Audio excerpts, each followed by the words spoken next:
میں نے ایک گونگے اور بہرے لڑکے سے شادی کی کیونکہ مجھے اس کی معصومیت پہ پیار آیا۔ وہ میرا بہت خیال رکھتا تھا۔ ایک رات میں آدھی رات کو اٹھی تو وہ فون پر کسی سے بلند آواز میں بات کر رہا تھا۔ میں حیران رہ گئی کہ وہ تو بول سکتا ہے۔ جب میں نے اس کی بات غور سے سنی تو میرے ہوش اڑ گئے، کیونکہ وہ کہہ رہا تھا، ڈاکٹر، اس کی آنکھیں کب نکالنی ہیں؟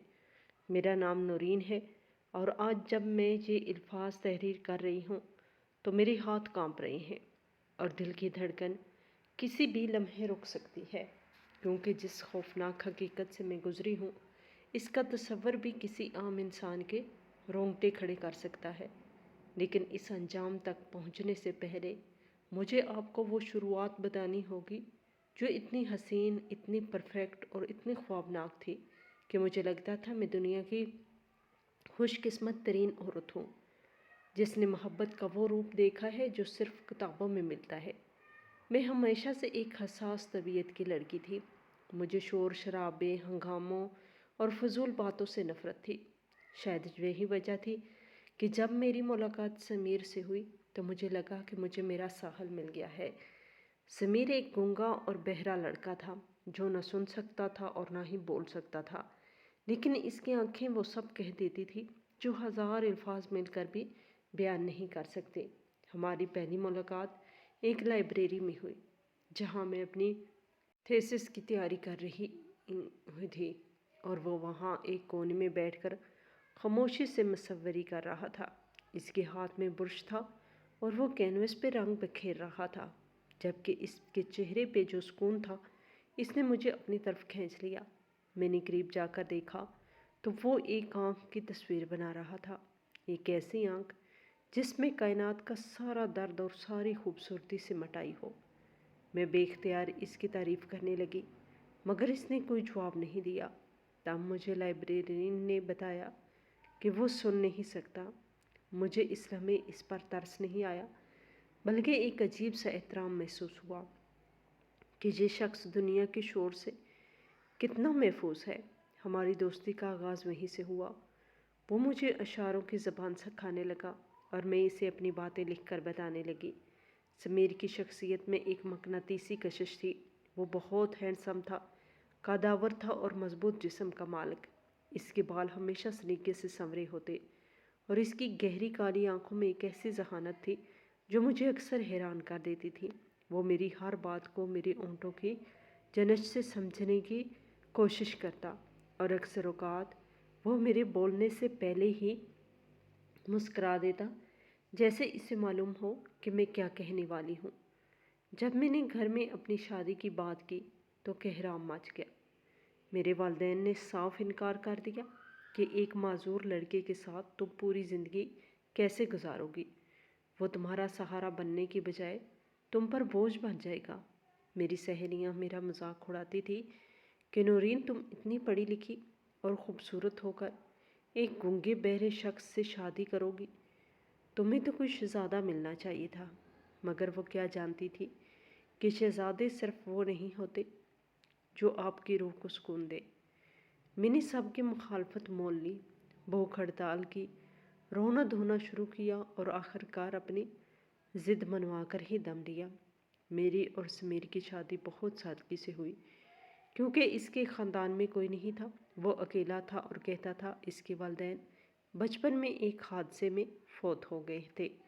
یہ بات مجھے اس کے اور قریب لے آئی کہ ہم دونوں کا ایک دوسرے کی کل کائنات ہوں گے۔ شادی کی رات جب میں دلہن بنی گھونگھٹ میں بیٹھی تھی تو کمرے میں ایک عجیب سی خاموشی تھی، وہ خاموشی جو مجھے کاٹنے کی بجائے سکون دے رہی تھی۔ سمیر نے میرا گھونگھٹ اٹھایا اور اشاروں میں مجھ سے کہا کہ تم دنیا کی سب سے نایاب چیز ہو اور میں تمہاری حفاظت اپنی جان سے زیادہ کروں گا۔ اس نے مجھے ایک سونے کا لاکٹ تحفے میں دیا جس کے اندر میری ہی ایک تصویر تھی جو اس نے خود پینٹ کی تھی، لیکن وہ تصویر عام نہیں تھی۔ اس میں اس نے میری آنکھوں پر بہت زیادہ محنت کی تھی۔ میری آنکھیں جو کہ ہلکی نیلی اور سبز رنگ کا امتزاج ہیں، ہمیشہ سے لوگوں کا توجہ کا مرکز رہی تھی، لیکن سمیر کو ان سے جنون کی حد تک عشق تھا۔ وہ اکثر گھنٹوں میرے چہرے کو ہاتھوں میں تھامے میری آنکھوں میں جھانکتا رہتا تھا۔ شروع میں مجھے یہ بہت رومانوی لگتا تھا۔ مجھے لگتا تھا کہ وہ میری روح میں اترنا چاہتا ہے۔ ہماری زندگی ایک پرسکون دریا کی طرح بہنے لگی۔ سمیر ایک فری لانس آرٹسٹ تھا اور گھر پر ہی کام کرتا تھا، جس کی وجہ سے ہم ہر وقت ساتھ رہتے تھے۔ وہ میرا خیال اس طرح رکھتا تھا جیسے میں کانچ کی گڑیا ہوں۔ صبح اٹھنے سے لے کر رات سونے تک وہ میری ہر ضرورت کا دھیان رکھتا۔ ناشتہ وہ خود بناتا اور میرے بستر پر لاتا۔ وہ صفائی ستھرائی کا جنونی تھا۔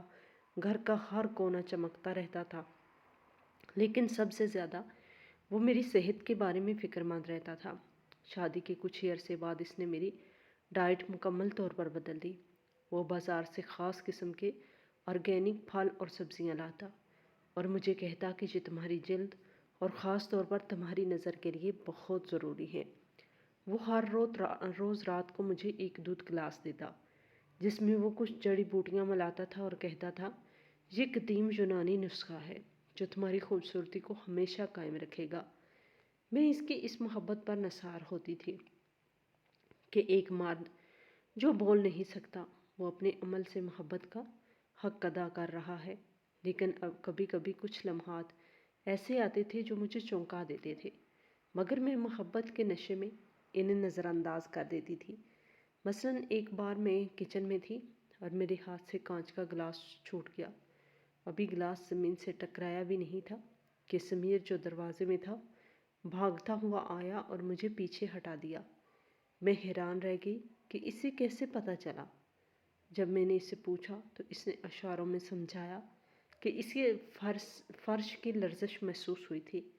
اس نے یقین کر لیا کیونکہ سنا تھا کہ جب انسان کے ایک حص ختم ہو جائے تو باقی حواس تیز ہو جاتے ہیں۔ اسی طرح ایک بار ہم ٹی وی دیکھ رہے تھے جس کی آواز میوٹ تھی کیونکہ وہ سن نہیں سکتا تھا، لیکن اچانک اس نے ریموٹ اٹھایا اور چینل بدل دیا۔ ٹھیک اسی وقت اس چینل پر ایک خوفناک منظر آنے والا تھا۔ میں نے سوچا شاید یہ محض اتفاق ہے، لیکن ایسے اتفاقات اکثر ہونے لگے تھے۔ وہ میری نظر کی کمزوری کو لے کر بھی بہت وہمی تھا، حالانکہ میری نظر بالکل ٹھیک تھی، مگر وہ مہینے میں 2 بار میرا آئی چیک اپ خود کرتا تھا۔ اس نے گھر کے ایک کمرے کو جو اس کا اسٹوڈیو بھی تھا، وہاں کچھ جدید مشینیں رکھی ہوئی تھی۔ وہ کہتا تھا کہ یہ اس کی پینٹنگ کے لیے ضروری ہے تاکہ وہ بریک بینی سے کام کر سکے، لیکن اکثر وہ مجھے وہاں بٹھاتا اور میری آنکھوں میں ٹارچ مار کر ان کے عدسوں کا معائنہ کرتا۔ وہ میگنیفائنگ گلاس سے میری پتلیوں کے سکڑنے اور پھیلنے کا جائزہ لیتا۔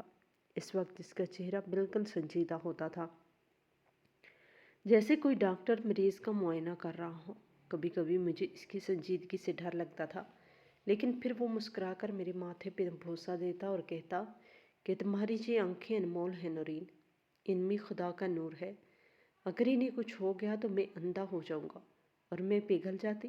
مجھے لگتا کہ وہ میری بینائی کے جانے سے ڈرتا ہے، کیونکہ شاید وہ خود بہرا ہے تو وہ نہیں چاہتا کہ میں بھی کسی محرومی کا شکار ہوں۔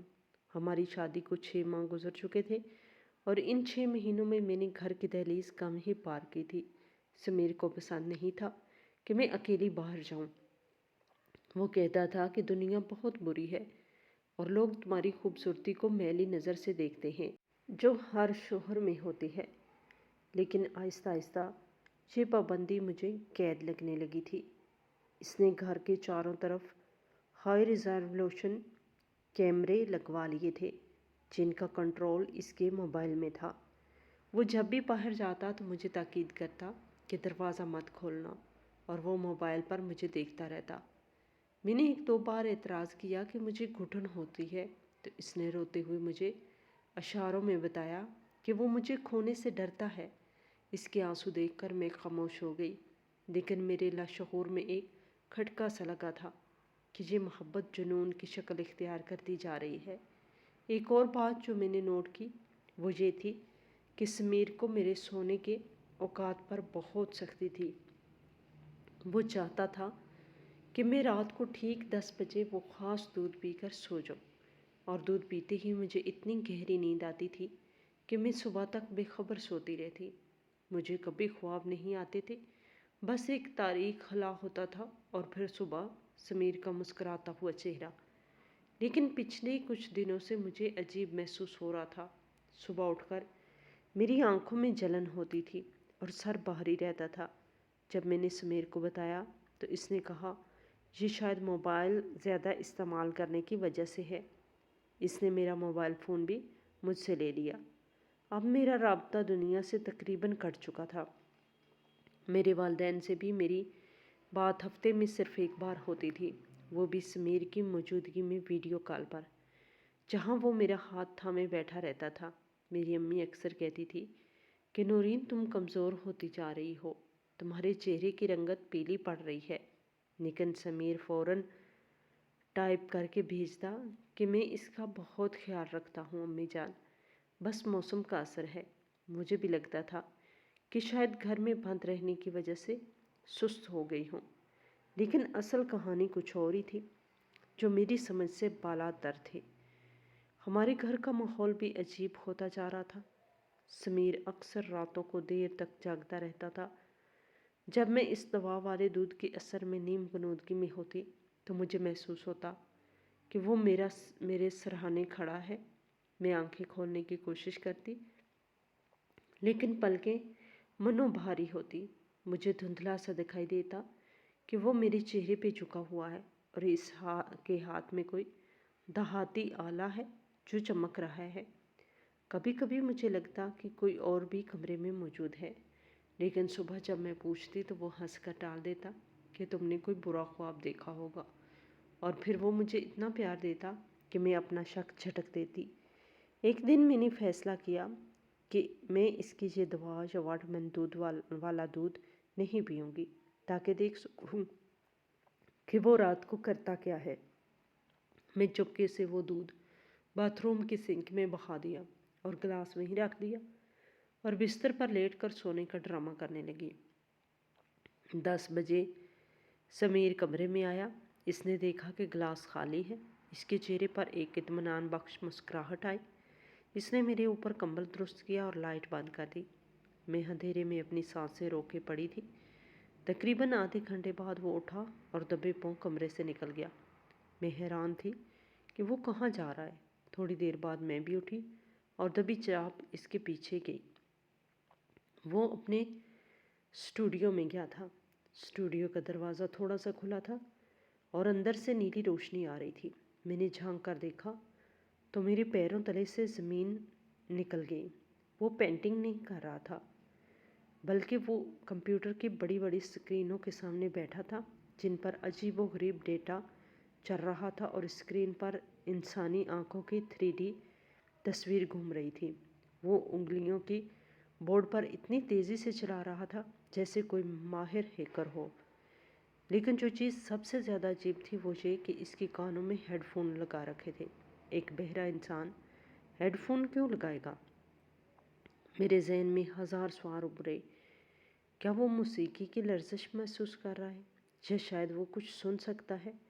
میرا دل چاہا کہ اندر جا کر اس سے پوچھوں، لیکن مجھے پھر اس کا وہ جملہ یاد آیا کہ مجھے کام کے دوران خلل پسند نہیں۔ میں ڈر گئی کہ کہیں وہ ناراض نہ ہو جائے۔ میں واپس آ گئی، لیکن اس رات مجھے نیند نہیں آئی۔ صبح جب اٹھا تو اس کا رویہ بالکل نارمل تھا، بلکہ پہلے سے بھی زیادہ محبت بھرا۔ اس نے میرے لیے ناشتے میں اپنی پسندیدہ ڈش بنائی تھی۔ میں نے اپنی بے چینی چھپائے رکھی، لیکن میرا شک اب یقین میں بدلنے لگا تھا کہ سمیر مجھ سے کچھ چھپا رہا ہے۔ وہ محض ایک مصور نہیں ہے، اس کا تعلق کسی ایسی دنیا سے ہے جس کا میں حصہ نہیں ہوں۔ لیکن وہ کیا ہے؟ کیا وہ کوئی جاسوس ہے؟ کیا وہ کسی خفیہ مشن پر ہے؟ میرا معصوم ذہن اسے کسی ہیرو کے روپ میں ہی دیکھنا چاہتا تھا۔ مجھے ابھی تک اس کی نیت پر شک نہیں تھا، مجھے بس اس کی صلاحیتوں پر حیرت تھی۔ پھر وہ واقعہ پیش آیا جس نے میری زندگی کی ڈور کو مزید الجھا دیا۔ ایک شام ہمارے گھر کی گھنٹی بجی۔ سمیر باتھ روم میں تھا۔ میں نے دروازہ کھولا تو سامنے ایک عجیب حلیے کا آدمی کھڑا تھا۔ اس نے لمبا کوٹ پہنا ہوا تھا اور اس کی آنکھیں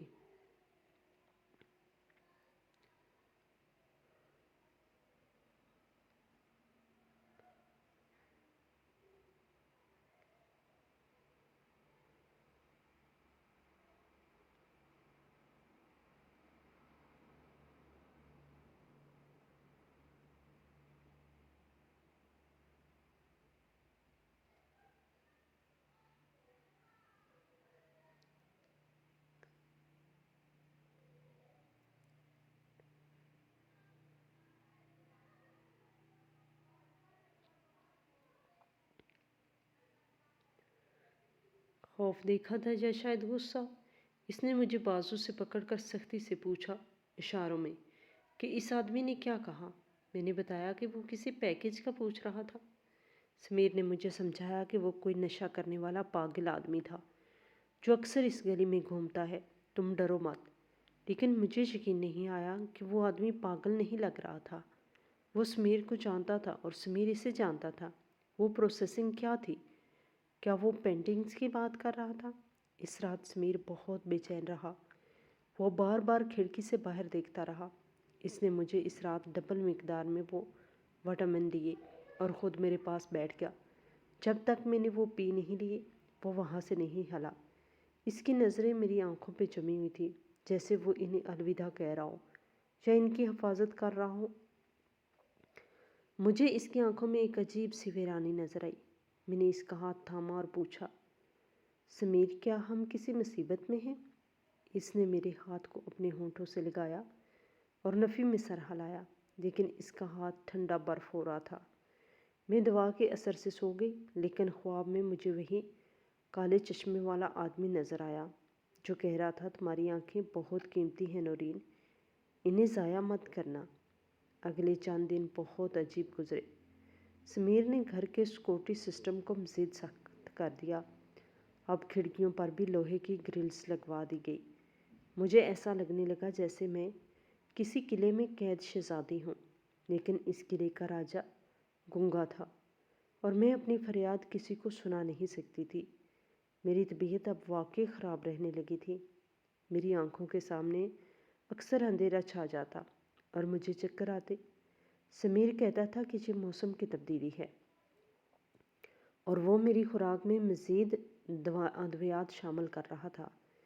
مجھے اس بات پر غصہ آنے لگا تھا۔ مجھے ڈاکٹر کے پاس لے چلو سمیر، میں نے ایک دن چیخ کر کہا۔ تم خود ڈاکٹر نہیں ہو، صرف ایک آرٹسٹ ہو، مجھے اسپیشلسٹ کو دکھانا ہے۔ سمیر نے مجھے گلے لگا لیا اور پیار سے سمجھایا کہ وہ مجھے شہر کے بہترین ڈاکٹر کے پاس لے جائے گا۔ بس کچھ دن اور انتظار کرو۔ اس کا کوئی دوست ہے جو بیرون ملک سے آنے والا ہے، وہ بہت بڑا آئی اسپیشلسٹ ہے۔ میں خاموش ہو گئی، لیکن میرے اندر کا خوف بڑھتا جا رہا تھا۔ مجھے گھر کے کونوں خدروں سے عجیب آوازیں آنے لگی تھی، جیسے دیواروں کے پیچھے کوئی چل رہا ہو۔ ایک بار میں نے سمیر کے اسٹوڈیو کے ڈسٹ بن میں کچھ خون آلود روئی کے ٹکڑے دیکھے۔ جب میں نے اس سے پوچھا تو اس نے کہا کینوس کا فریم ٹھیک کرتے ہوئے اس کی انگلی کٹ گئی تھی، لیکن اس کی انگلی پہ کوئی زخم نہیں تھا۔ وہ مجھ سے جھوٹ بول رہا تھا۔ اب وہ جھوٹ بولنے میں ماہر ہوتا جا رہا تھا۔ میرا دل چاہ رہا تھا کہ میں گھر سے بھاگ جاؤں، لیکن میں کہاں جاتی؟ دروازے مقفل تھے، چابیاں اس کے پاس تھی اور میرا فون بھی غائب تھا۔ میں نے اپنے ہی گھر میں یرغمال بن چکی تھی اور میرا اغوا کار میرا اپنا شوہر تھا، جسے میں نے دنیا سے لڑ کر حاصل کیا تھا۔ کیا میرے والدین صحیح کہتے تھے؟ کیا میں نے جذبات میں آ کر غلط فیصلہ کیا تھا؟ لیکن سمیر تو مجھ سے پیار کرتا ہے، وہ مجھے نقصان کیوں پہنچائے گا؟ یہ سوال مجھے پاگل کیے دے رہا تھا۔ پھر وہ منحوس رات آ گئی جس نے سب کچھ بدل کے رکھ دیا۔ اس دن سمیر بہت خوش تھا اور صبح سے گنگنا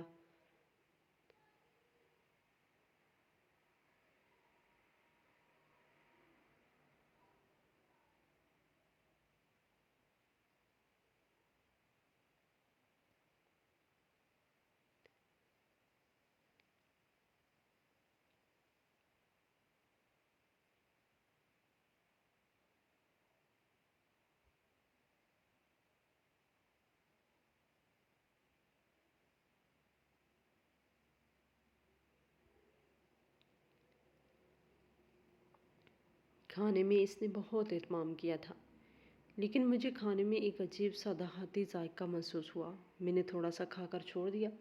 اس نے اصرار نہیں کیا، بس مسکراتا رہا۔ اس رات اس نے مجھے دودھ نہیں دیا بلکہ ایک جوس کا گلاس دیا اور کہا، یہ اسپیشل ٹریٹ ہے۔ میں نے وہ جوس پی لیا کیونکہ میں اس کی خوشی خراب نہیں کرنا چاہتی تھی۔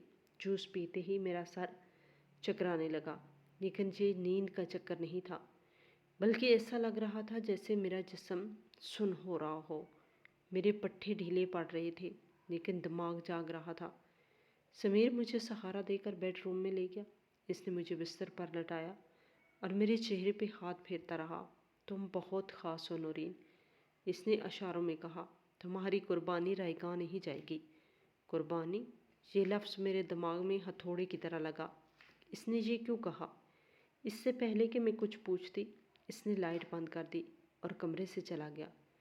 میرا جسم حرکت کرنے سے قاصر تھا لیکن میری سماعت اور بینائی کام کر رہی تھی۔ کمرے میں گھپ اندھیرا نہیں تھا، کھڑکی سے چاند کی روشنی آ رہی تھی۔ میں نے محسوس کیا کہ وقت بہت سست روی سے گزر رہا ہے۔ پھر مجھے دوسرے کمرے سے آوازیں آنے لگیں، پہلے کھسر پھسر اور پھر قدموں کی چاپ۔ میرے دل کی دھڑکن تیز ہو گئی۔ کوئی گھر میں ہے؟ کیا وہی کالے چشمے والا آدمی؟ کیا سمیر خطرے میں ہے؟ میں چیخنا چاہتی تھی لیکن میری آواز گلے میں پھنس گئی تھی۔ میں نے اپنی پوری طاقت جمع کی اور اپنی انگلی ہلانے کی کوشش کی۔ میرا جسم دوا کے اثر سے مفلوج تھا لیکن شاید میں نے جوس پورا نہیں پیا تھا۔ جب میری قوت مدافعت لڑ رہی تھی، مجھے ہلکا سا احساس ہوا کہ میں اٹھ سکتی ہوں۔ بہت مشکل سے میں نے کروٹ بدلی اور بستر سے نیچے لڑک گئی۔ قالین پر گرنے کی آواز نہیں ہوئی۔ میں رینگتی ہوئی دروازے تک پہنچی۔ دروازہ ہلکا سا کھلا تھا۔ میں نے باہر جھانکا تو لانچ میں روشنی تھی اور سمیر صوفے پر بیٹھا تھا، لیکن وہ اکیلا نہیں تھا۔ وہاں کوئی اور بھی نہیں تھا۔ وہ فون پر بات کر رہا تھا۔ فون پر؟ میرا گونگا اور بہرا شور فون کان سے لگائے بیٹھا تھا۔ مجھے اپنی آنکھوں پہ یقین نہیں آیا۔ شاید وہ ویڈیو کال کر رہا ہے، لیکن نہیں، فون اس کے کان پر تھا اور اس کا رخ میری طرف نہیں تھا۔ میں نے غور سے سننے کی کوشش کی اور پھر میں نے اس کی آواز سنی، وہ آواز جو میں نے شادی کے بعد پہلی بار سنی تھی۔ وہ آواز گونگی نہیں تھی، وہ بہت بھاری، کرخت اور روبدار تھی۔ وہ کسی باز کی طرح بات کر رہا تھا۔ میرے دماغ میں دھماکے ہونے لگے۔ میرا شوہر بول سکتا ہے، وہ سن سکتا ہے۔ تو یہ سب کیا تھا؟ یہ خاموشی، یہ معصومی، یہ اشاروں کی زبان، سب ڈھونگ تھا؟ میں صدمے سے وہیں جم گئی۔ میرا جسم جو پہلے ہی سن تھا اب خوف میں پڑ گیا تھا۔ لیکن اگلا جملہ جو اس نے بولا، اس نے میری روح کو فنا کر دیا۔ اس نے کہا، ڈاکٹر، اس کی آنکھیں کب نکالنی ہے؟ یہ جملہ سنتے ہی مجھے لگا میں کسی گہری کھائی میں گر رہی ہوں۔ آنکھیں؟ آنکھیں نکالنی ہیں؟ میری آنکھیں؟ وہ میری آنکھوں کی تعریف نہیں کر رہا تھا، وہ ان کا سودا کر رہا تھا۔ وہ پیار نہیں تھا، وہ سرمایہ کاری تھی۔ وہ دیکھ بھال نہیں تھی، وہ پیکیج کی تیاری تھی۔ میرا شوہر میرا محافظ نہیں، میرا کسائی تھا۔ آنسو میرے گالوں پہ بہنے لگے لیکن میں چیخ نہیں سکتی تھی۔ اگر اسے پتہ چل گیا کہ میں جاگ رہی ہوں تو وہ مجھے ابھی مار ڈالے گا۔ مجھے واپس جانا ہوگا، مجھے بھاگنا ہوگا، لیکن کیسے؟ میرا جسم میرا ساتھ نہیں دے رہا تھا اور وہ فون پر ہنس رہا تھا، ایک ظالمانہ ہنسی۔ ہاں، کلائنٹ کو بتا دو مال بالکل تیار ہے، صبح تک ڈیلیوری ہو جائے گی۔ میں نے موت کو اتنا قریب کبھی نہیں دیکھا تھا۔ یہ میری محبت کا انجام تھا، یہ میری ضد کا نتیجہ تھا۔ اب میرے پاس صرف چند گھنٹے تھے۔ صبح ہونے تک یا تو میری آنکھیں اس کی لیب میں ہوں گی یا میں اس گھر سے دور۔ مجھے نہیں پتا تھا میں کیا کروں گی، لیکن مجھے زندہ رہنا تھا۔ مجھے اس شیطان کا اصلی چہرہ دنیا کو دکھانا تھا۔ میں نے سانس روکی اور واپس پلٹنے کی کوشش کی کہ تبھی سمیر کی نظر دروازے کی زرد پر پڑی۔ سمیر کی نظر دروازے کی درز پر پڑی تو میرا دل اچھل کر حلق میں آ گیا۔ میں نے فوراً اپنی آنکھیں بند کر لی، جسم کو ڈھیلا چھوڑ دیا جیسے میں ابھی بھی بے ہوش ہوں۔ میرے کانوں نے اس کے قدموں کی چاپ سنی جو تیزی سے میری طرف آ رہے تھے۔ وہ دروازے پہ رکا، اس کی سانسوں کی آواز مجھے سنائی دے رہی تھی۔ وہ کمرے میں داخل ہوا اور میرے سراہنے آ کھڑا ہوا۔ اس نے جھک کر میرے چہرے کو غور سے دیکھا کہ گرم سانسیں میری گالوں پہ محسوس ہو رہی تھی۔ میرا دل چاہ رہا تھا میں چیخ مار کر بھاگ جاؤں، لیکن مجھے معلوم تھا کہ ذرا سی حرکت میری موت کا پروانہ ثابت ہوگی۔ اس نے میرا ہاتھ اٹھایا اور چھوڑ دیا۔ ہاتھ بے جان ہو کر بستر پر گر گیا۔ اسے یقین ہو گیا کہ دوا کا اثر ابھی باقی ہے۔ اس نے اطمینان سے ایک گہری سانس لی اور بڑھایا، بس چند گھنٹے اور میری جان پھر تم آزاد ہو جاؤ گی اور میں امیر۔ اس کی آواز میں وہ محبت نہیں تھی بلکہ ایک سرد کاروباری لہجہ تھا۔ وہ واپس باہر چلا گیا اور میں نے سکون کا سانس لیا، لیکن یہ سکون عارضی تھا۔ مجھے معلوم تھا کہ میرے پاس وقت بہت کم ہے، مجھے کچھ کرنا تھا۔ میں نے اپنی تمام تر قوت ارادی اکٹھی کی اور بستر سے اٹھنے کی کوشش کی۔ میرا جسم ابھی بھی سن تھا، لیکن موت کا خوف انسان سے وہ کام کروا لیتا ہے جو عام حالات میں ناممکن ہوتے ہیں۔ میں لڑکھڑاتی ہوئی کھڑکی کی طرف بڑھی۔ کھڑکی پر لوہے کی گرل لگی ہوئی تھی جسے کھولنا ناممکن تھا۔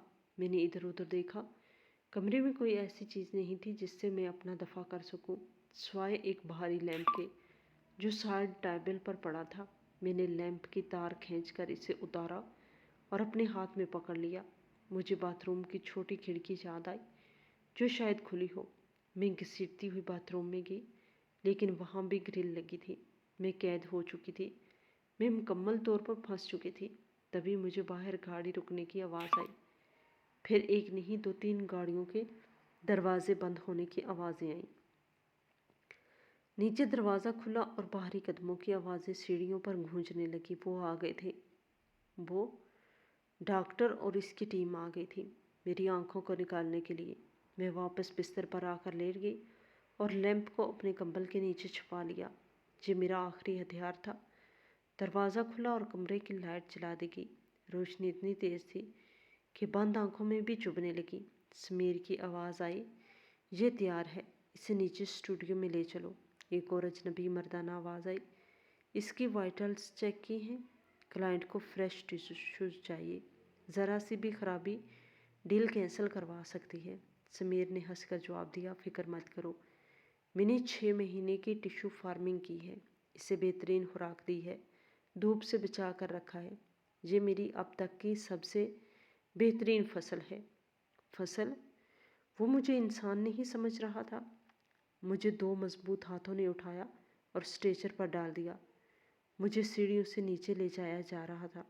میرے آنسو بند آنکھوں سے بہہ نکلے، جنہیں انہوں نے شاید بے ہوشی کا اثر سمجھا۔ مجھے اسٹوڈیو میں لایا گیا، جہاں اب ادویات اور اسپرٹ کی بو پھیلی ہوئی تھی۔ مجھے ایک ٹھنڈی دھاتی میز پر لٹایا گیا، میرے ہاتھ پاؤں چمڑے کی پٹھوں سے باندھ دیے گئے۔ اب اداکاری کا وقت ختم ہو چکا تھا، مجھے کچھ کرنا تھا۔ اس سے پہلے کہ وہ نشتر میری آنکھوں میں اتار دیں، میں نے اپنی آنکھیں کھول دیں۔ میرے سامنے 3 لوگ کھڑے تھے، سفید کوٹ پہنے ہوئے اور چہروں پر ماسک لگائے ہوئے، لیکن سمیر ماسک کے بغیر تھا۔ وہ اپنی آستینیں چڑھا رہا تھا، اس کے ہاتھ میں ایک چمکدار سرجیکل چاقو تھا۔ مجھے جاگتا دیکھ کر وہ چونکا نہیں بلکہ مسکرایا، ایک بہت ہی بھیانک مسکراہٹ۔ اوہو، تو ہماری شہزادی جاگ گئی، اس نے بالکل صاف اردو میں کہا۔ گڈ مارننگ نورین، یا شاید گڈ بائی کہنا چاہیے۔ میں نے نفرت اور غصے سے اس کی طرف دیکھا اور چیخ کر کہا، تم ایک شیطان ہو سمیر، تم نے مجھے دھوکہ دیا، تم بول سکتے ہو؟ وہ ہنسا اور اس کی ہنسی کمرے میں گونجی۔ ہاں، میں بول سکتا ہوں، میں سن سکتا ہوں، اور میں دیکھ بھی سکتا ہوں کہ تم کتنی بیوقوف ہو نورین۔ دنیا میں سب سے آسان کام جذبات کی بھوک رکھنے والی عورتوں کو بیوقوف بنانا ہے۔ تمہیں ایک سہارا چاہیے تھا، ایک خاموش محبت کرنے والا کھلونا چاہیے تھا۔ میں بس تمہارے معیار پر پورا اترا۔ اس نے چاقو کو اپنی انگلی پر پھیرتے ہوئے کہا، تمہیں کیا لگا کہ ایک خوبصورت، ہینڈسم اور ذہین مرد صرف اس لیے تمہارا ہو گیا کہ تم خاص ہو؟ نہیں میری جان، تم خاص نہیں ہو، تمہاری یہ آنکھیں خاص ہیں۔ ان میں جو ہیٹروکرومیا کا شیڈ ہے وہ کروڑوں میں ایک ہوتا ہے، اور میرا کلائنٹ ایسے نایاب نمونوں کا شوقین ہے۔ میرے جسم میں غصے کی لہر دوڑ گئی۔ تم مجھے مار نہیں سکو گے، میرے گھر والے مجھے ڈھونڈ لیں گے۔ میں نے دھمکی دی اور وہ زور سے ہنسا۔ تمہارے گھر والے؟ وہ تو سمجھ رہے ہیں کہ تم اپنے شوہر کے ساتھ ہنی مون پر شمالی علاقہ جات کی طرف گئی ہوئی ہو۔ میں نے تمہارے فون سے انہیں میسج کر دیا ہے، اور جب تمہاری لاش ملے گی تو وہ ایک حادثہ لگے گا۔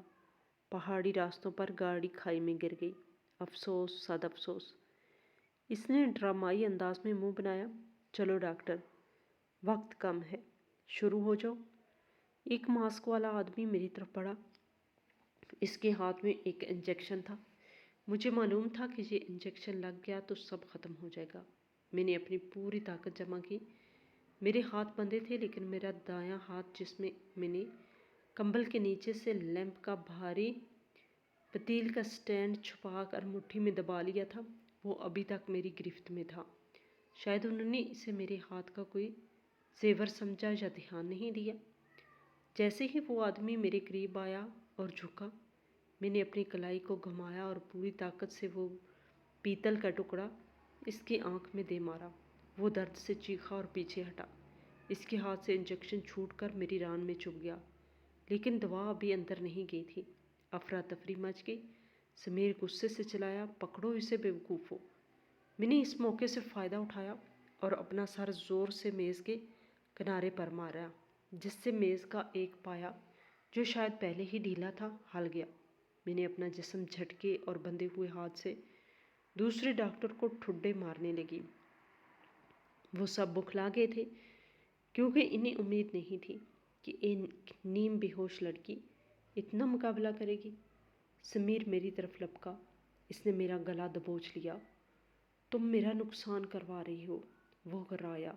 اس کی گرفت بہت مضبوط۔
میرے پاس بیٹھے رو رہی تھی۔ پولیس نے بتایا کہ میرے بیان اور نشاندہی پر انہوں نے چھاپا مارا۔ وہاں سے ایک بہت بڑا نیٹ ورک پکڑا گیا۔ سمیر وہاں نہیں تھا۔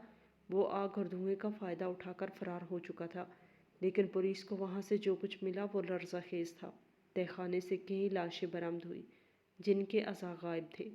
وہ ایک سیٹلائٹ ہاؤس تھا، لیکن سمیر کے لیپ ٹاپ سے جو ڈیٹا ملا، اس نے میرے ہوش اڑا دیے۔ وہ یہی راز تھا جو آخر میں مجھ پہ کھلا اور جس نے میری روح کو ہمیشہ کے لیے چھلنی کر دیا۔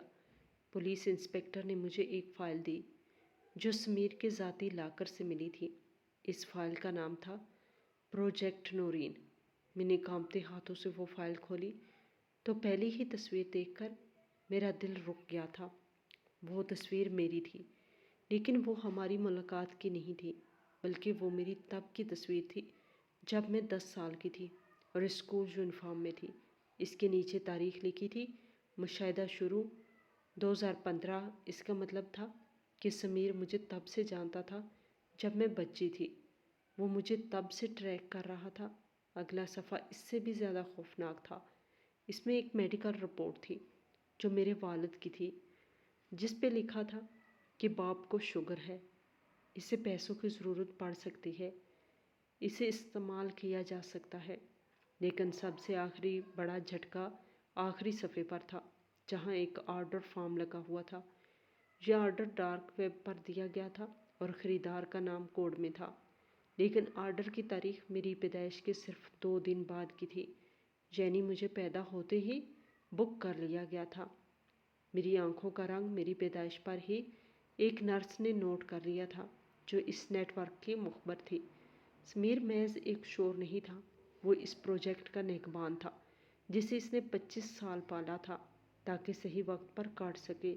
اور فائل کے آخر میں ایک ہاتھ سے لکھا ہوا نوٹ تھا، جو سمیر کی لکھائی میں تھا۔ ہاں، یہ سچ ہے، میں نے اس سے شادی کی اداکاری کی، لیکن ایک چیز جھوٹ نہیں تھی، مجھے اس کی آنکھوں سے واقعی پیار ہو گیا تھا۔ اسی لیے میں نے کلائنٹ کی درخواست کی تھی کہ آنکھیں نکالنے کے بعد اسے زندہ چھوڑ دیا جائے، تاکہ میں اسے اندھی حالت میں اپنے پاس رکھ سکوں، ہمیشہ کے لیے، ایک گڑیا کی طرح۔ میں نے فائل بند کر دی اور پہلی بار مجھے اپنی بینائی پر بوجھ محسوس ہوا۔ میں نے کھڑکی سے باہر دیکھا، سورج نکل رہا تھا، لیکن میری دنیا میں اب ہمیشہ کے لیے اندھیرا ہو چکا تھا، کیونکہ مجھے پتہ چل گیا تھا کہ میری پوری زندگی، میرا بچپن، میری جوانی، میری محبت، سب ایک جھوٹ تھا، ایک منصوبہ تھا۔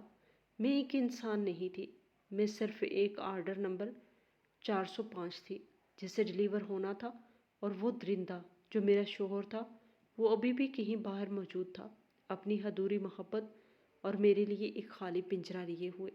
ناظرین، آپ کو آج کی کہانی کیسی لگی؟ کمنٹ باکس میں اپنی رائے کا اظہار ضرور کریں اور ہمارے چینل کو سبسکرائب کریں۔